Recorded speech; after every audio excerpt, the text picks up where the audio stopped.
Salut à tous, il y a quelques jours sur Instagram, enfin hier, je vous ai posé la question si ça vous intéresserait que je vous explique en tutoriel, en vidéo, comment faire une espèce de photo panoramique en jouant avec le carrousel qu'on a sur Instagram et faire de deux photos une seule en quelque sorte.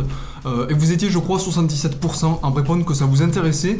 Du coup, je suis sur mon PC, j'en profite d'être dans un Airbnb ici à Brisbane en Australie pour vous montrer un petit peu comment on fait. C'est très simple. Donc quand vous êtes sur Photoshop et que vous avez importé votre photo comme là, il y a une chose à faire. C'est utiliser l'outil qui va vous permettre de recadrer, l'outil de recadrage. Donc vous sélectionnez les valeurs à l'entrée pour que ce soit parfait en fait pour l'aspect Instagram, c'est 4/5, donc c'est l'aspect assez grand qu'on peut voir sur Instagram de nos jours, qu'on voit de plus en plus. Donc je vous conseille de rester appuyé sur Maj pour choisir exactement l'endroit où vous voulez crop la photo. Là je trouve que l'endroit où il y a le rocher c'est plutôt pas mal, et comme ça de l'autre côté on aura les arbres. Donc ce que je vais faire un premier crop ici. Donc là c'est la première zone, la première photo qu'on verra, enfin en tout cas la deuxième sur le carrousel. Donc vous validez, là vous avez votre deuxième photo. Ce que vous avez à faire c'est juste l'enregistrer. On va l'enregistrer sur le bureau et on va l'appeler photo carrousel 2. Hop. Voilà, donc là notre photo est enregistrée. Maintenant on va faire CTRL-ALT-Z, voilà, pour revenir en arrière.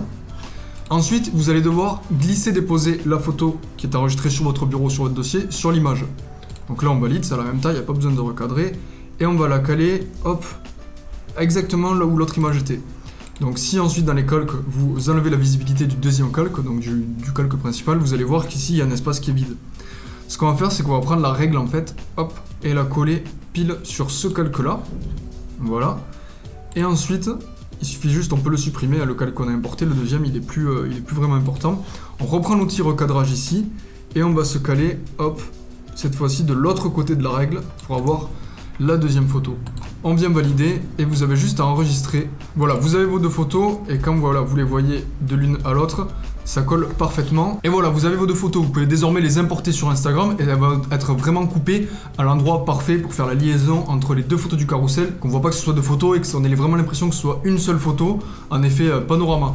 Vous pouvez aussi le faire avec des outils comme VSCO sur mobile, etc. Mais l'inconvénient, c'est que vous n'allez pas être très précis au moment où vous allez couper. Le plus simple, c'est d'utiliser Photoshop. Et puis ensuite, moi, ce que je fais, c'est que j'utilise Google Drive pour importer les photos directement sur Instagram et les récupérer sur mon téléphone. Là, la photo a déjà été éditée et passée dans Lightroom, etc. Si vous voulez une vidéo tuto où je vous explique comment retoucher vos photos, en tout cas moi comment je les retouche en utilisant des presets Lightroom, etc.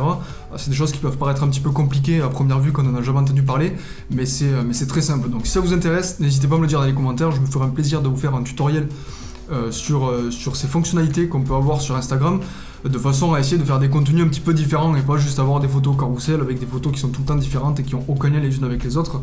Au moins quand vous avez une photo panorama comme celle-ci, vous savez pas trop quelle partie de la photo choisir, et vous n'avez pas envie de l'importer entière sur Instagram parce que sinon au niveau de la taille ça fait pas très joli, je trouve que c'est une bonne initiative, enfin un bon compromis plutôt. Donc voilà, n'hésitez pas à mettre un like à la vidéo si elle vous a plu, n'hésitez pas à me dire dans les commentaires si vous aimeriez avoir d'autres vidéos tuto comme ça, si c'est le cas, quel type de tuto vous intéresse, et puis moi je vous dis à très bientôt pour une prochaine vidéo. Salut!